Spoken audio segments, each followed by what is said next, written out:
Dando continuidade na página 63, agora leia um trecho sobre como se desenvolve a educação em diferentes áreas violentas no mundo. Então, não é porque que um lugar é muito violento que não tem que ter educação. Aí que nós temos que investir mesmo e educar as pessoas. Porque onde há maior nível de educação, as pessoas são mais o quê? Elas aceitam as coisas.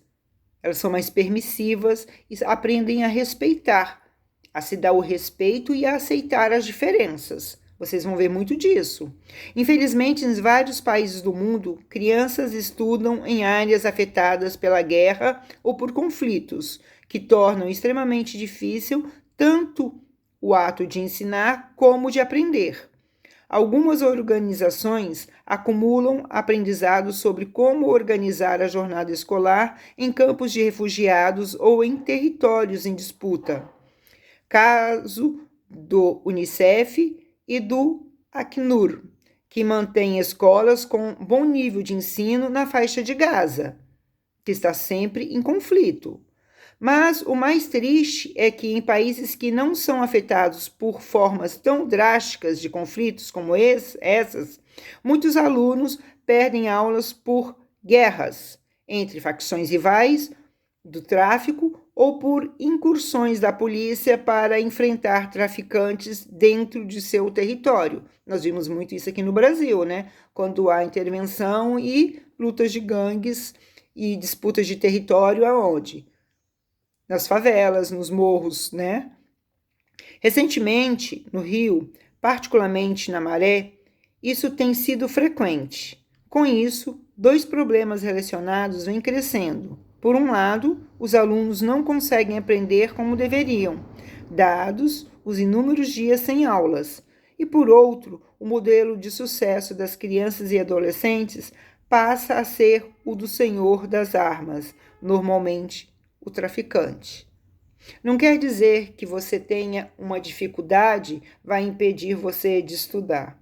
Mas essas intervenções, esse meio, essa falta de contato, essa falta de aula, de conteúdo, de você falar, de você estar presente, receber o material, faz com que você fique defasado. Mas muito também, segundo o meu ponto de vista, depende do interesse do aluno.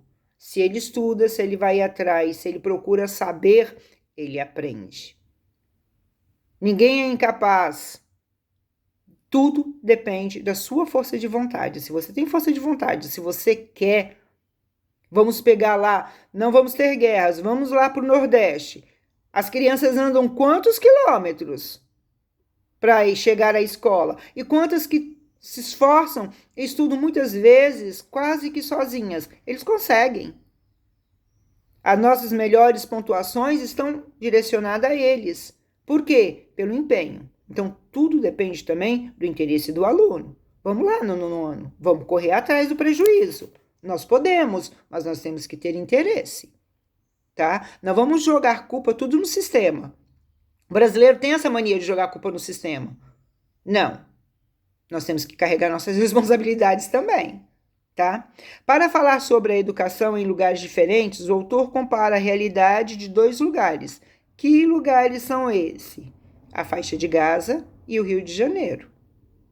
Qual é o efeito de sentido dessa comparação para o texto? Ele mostra que tanto na faixa de Gaza quanto no Rio de Janeiro há grande índice de violência, né? E para isso dificulta o quê? Dificulta o processo educativo das crianças. O autor reforça a ideia que não é um fenômeno localizado, não sendo, portanto, característica de um único lugar. Em todo lugar pode acontecer. A comparação feita nesse texto é diferente da comparação realizada na atividade 2. Explique essa diferença.